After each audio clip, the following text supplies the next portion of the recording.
Kirsty TV is about the power of sharing stories that heal ourselves and heal others. My guests share their most intimate stories and lessons learned along the way.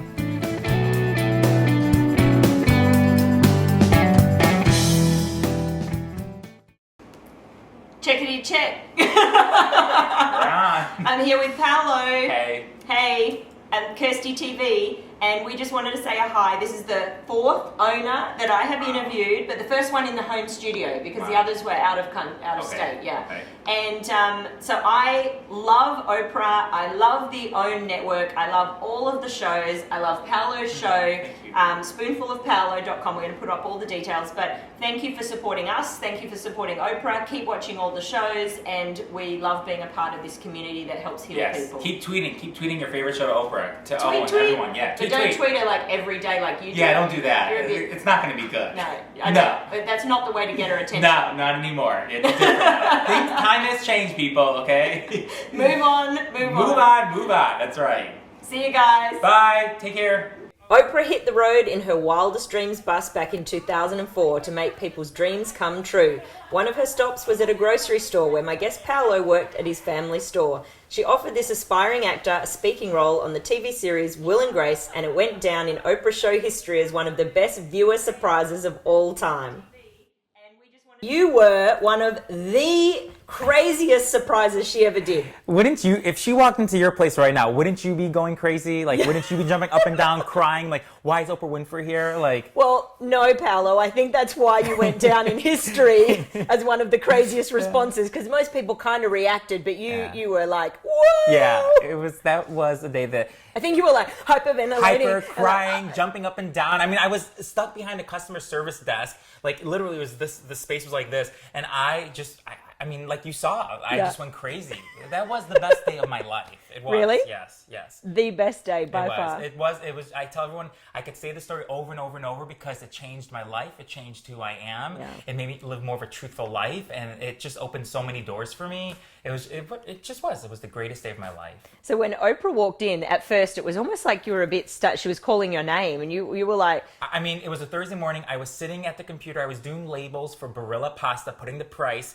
And it was... You remember what you were doing? Barilla pasta. Barilla pasta. And I just remember, I just got up and I hear someone calling my name. When I turned around, there she was, Oprah Winfrey, a Thursday morning. And I wasn't even thinking. I was just like speechless. Like, what is she doing here? And why is she calling my name? I mean, I knew there was something inside of me saying she's here for something about me, obviously, like something good.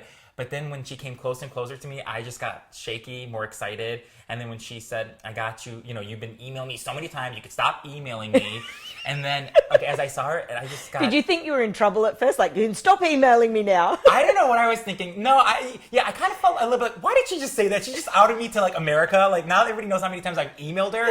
But, I mean, who wouldn't? Like, I mean, literally, like, I just got so excited and so happy, so emotional. Everyone was there. My parents were there. My siblings were there. My relatives were there. Customers from that day who were shopping were there. I mean, they got to see Oprah Winfrey in the suburbs. So it was great. A big moment for everybody then that they all shared. For everyone there. I mean, my dad, I tell everyone, I think one of the best moments of that day was seeing my father, but my father got it. He understood that his son had other dreams. It wasn't just to be in the grocery store, his store. Yeah. So that literally was just, for me, very, very personal. It was great. And you felt like in that moment he got it?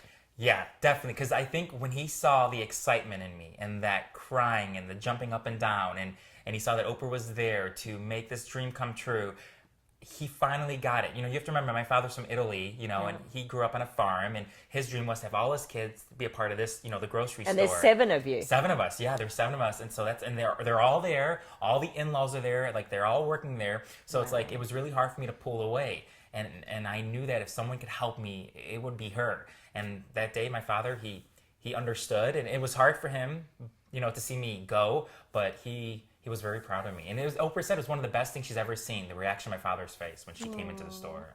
How wonderful. It was great. So let's go back a bit. So you start at the store at 11. Yes. Age 11. You're working there with 7 brothers and sisters. Yes. There's this expectation that is your life. Yes. Everyone works there forever. That's what I did after school. That's what I did on the weekends. I go with my dad on the weekends. My mom would drop us off after school on the weekdays.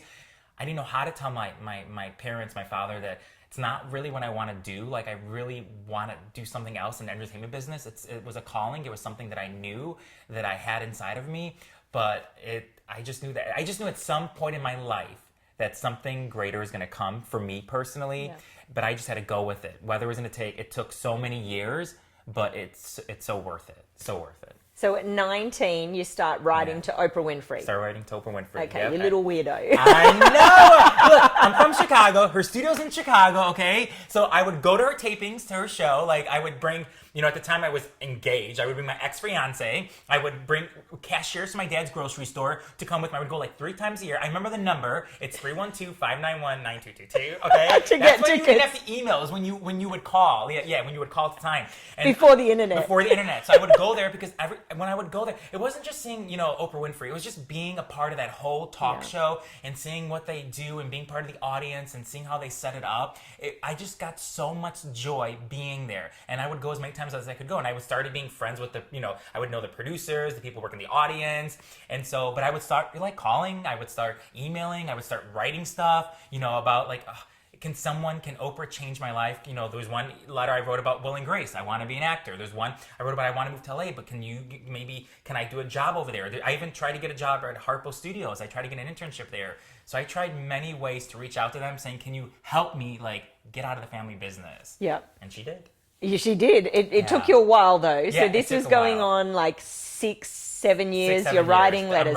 And you're writing weekly. I mean, I'm writing weekly. I'm writing emails. I would always go to, then I would go to Oprah.com. If she had FBI or, how a lot of celebrities, they must have thought you were nowadays you'd be a stalker or something. Yeah, but I'm not, I swear I'm not a stalker, okay? I'm not a stalker. She's making me look good about that. No, but seriously, I just knew that, look, my family's from Italy and I need someone to make my family understand that this boy has dreams that he wants to go for. He just needs a little kick in the butt and he needs his family to support him. So I just knew that she would be the one to somehow help me out. I've always had this thing is if you believe in something, you go for it. And people are going to laugh at you. They're going to think, oh my God, this person is crazy. But if it's something you really, really want, you just have to go for it. And I am a true believer in that. And I think that's a great message for people as well to understand that if you truly believe in your heart and soul, this is something you want, that no matter what, you keep going. For 6 years, you wrote week after week after week. And it pays off eventually. It does pay off. So tell me about before she came in, you had a first encounter with her that led to the day at the grocery store. Yeah. So tell me about that day. What's so amazing is that a lot of people don't know this is that, they think, oh, she came to the grocery store and that's where she met Paolo. But the truth is 2 weeks prior to that, I got a tour of Harpo Studios. And, it was really nice, got to see the studio, but, I wanted to is Oprah here? But she wasn't there. And so then I said, it's fine, but it was a great tour. And then right after I went to the gym and in Chicago, East Bank Club, and that's where Oprah was working out at that time too, because her gym at Harpo Studios was being renovated or was being fixed. So when I went to the gym, I saw Oprah, and I'm like, oh my God, she's here. And I just, got back from her studio. I'm like, oh, I have to just say something to her. I just feel like it's a sign from God. I have to just, I didn't want to overload, but I just wanted to just tell her. My intention was to say thank you for what she's done for me personally. Yeah.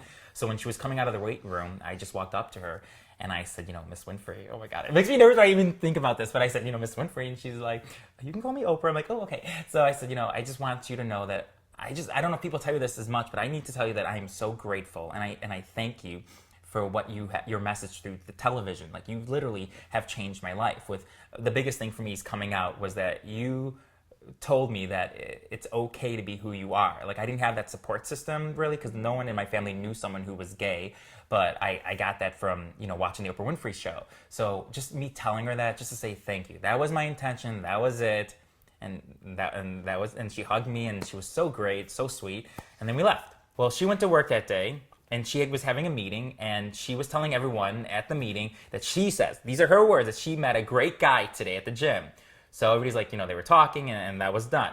Well, then 2 weeks later, Andrea, who is the executive producer today of Oprah's Next Chapter, she walked into Oprah's office, and this was during the Wildest Dream season. She walked in there, and she said, she walked in with my picture and letter, and when Oprah saw the picture, she said, oh my God, that's the boy that I told you all about that stopped me at my father's that stopped me at the gym. And she's like, oh my God, find out if he works at his father's grocery store. And all of it was confirmed.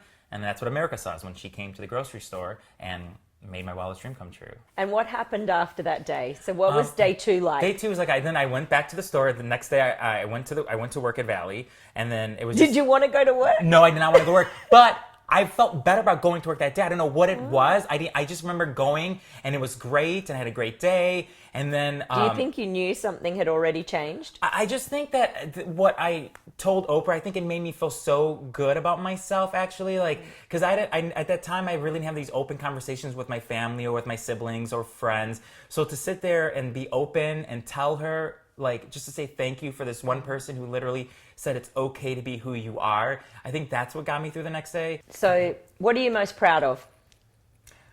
I think everything that I've accomplished, that I could sit here today talking with you, I think, everything I've accomplished, that I've accomplished with my partner Patrick, with our show now. I know, let's talk about that. So you have this new talk show Yes. online, but you have interviewed LaToya Jackson. I know. And she turned up at your apartment. Yes. At your little house, like Crazy. me, you film in your apartment. Yeah, because we, with our show, we go to our celebrity guests at their dressing rooms, their set, their studio. Wonder Woman, We did Florence Linda Carter, Henderson. Florence Henderson, Kelsey Grammer. I mean, yeah, it's been amazing.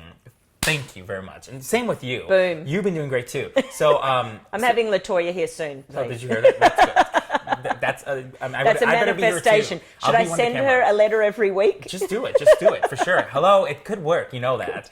It's worked once. But yeah, before. she came to our place, and that's where we tape our Spoonful of Paolo. Our set is in our home as well, just like yours. And that was an amazing day, because who would have thought that Michael Jackson's sister is gonna be coming to our home, where to be on our show, that I get to be able to talk to her about her life, about her show that was on OWN. Like it just reminds me that anything is possible if you do the hard work. Yeah. I mean, there's a lot of people I know who, we do a lot of the talking, but if you don't have things to support it, if you don't do the work with it, I mean, you're just going to be at the same level. That's why I'm an advocate. I'm dreaming big. I say, if you want something, you go for it. And that's exactly what I did with every single guest we've had in our show. I don't have a publicist. I don't have a booker. I don't have a crew. It's basically me and Patrick. Two people doing this show. And it's the best thing ever. Yeah. So I'm going to ask you an Oprah question. Okay. What do you know for sure? That anything is possible if you believe in yourself. Oh, that's good. Yeah. Yeah. Tweet. Tweet. Ooh, that's what Oprah said. Yeah. Oh my God, this is fun. I know. I love you. Thank you. I love you too. I just think that's such a great way to leave things. Anything is possible. Dream big, believe in yourself. Send 100 emails. Send one a week if you have to. Be deluded and crazy, because that's what it takes when you're going after those big, audacious, crazy ass dreams. So don't forget to tweet us, send us your comments, post us on Facebook, subscribe on the channel below, and we'll see you next time on Kirsty TV.